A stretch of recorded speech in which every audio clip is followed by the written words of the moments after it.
The stakes are high as Filipinos await President Bongbong Marcos's third report to the nation today. Confronted by several issues like rising prices, the West Philippine Sea dispute, and illegal pogos, the president delivers his pivotal speech that will chart the country's path forward. Good morning, I'm Mai Rodriguez and this is Newsfeed on Bilyonaryo News Channel.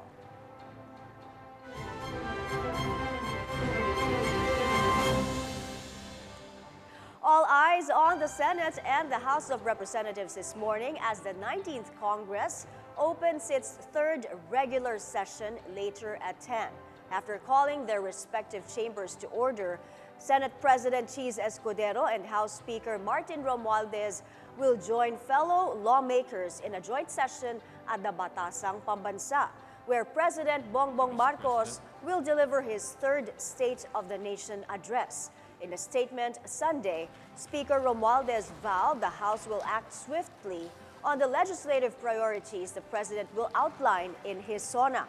As for Escudero, he says he expects an honest speech from the President. Security forces on full alert for today's SONA. Over 20,000 policemen backed by soldiers have been deployed to maintain peace and order. A nationwide gun ban is in effect, while the Batasan area has been declared a no-fly zone. Activists, meanwhile, have begun mobilizing for their SONA protests. Among the issues they're raising are wages, the climate crisis, and the West Philippine Sea dispute.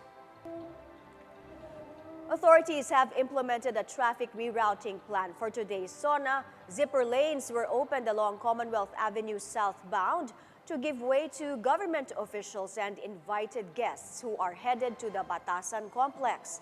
The Batasan IBP Road has also been closed to public vehicles as part of the SONA security measures.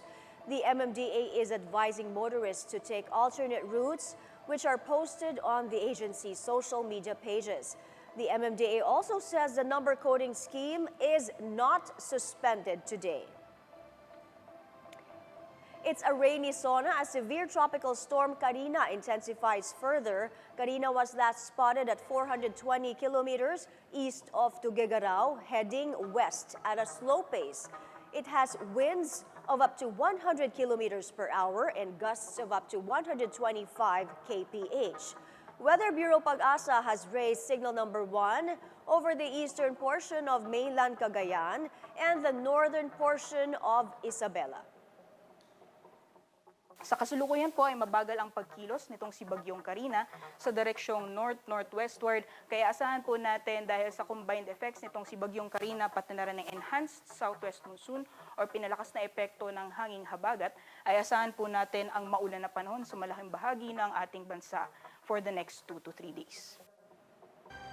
Turning to news overseas now, U.S. President Joe Biden drops his re-election campaign. The 81-year-old Biden made the announcement on X, formerly Twitter, where he also endorsed Vice President Kamala Harris to replace him as the Democratic Party's nominee. If she wins the nomination, Harris would become the first Black woman and first Asian American to run for the White House. Biden, who intends to remain in office until the end of his term in January next year, says he will address his country this week. The American leader is isolating in Delaware due to a second bout with COVID. And those were the latest this hour. I'm Mai Rodriguez. Stay tuned to Bilyonaryo News Channel for more top-of-the-hour news.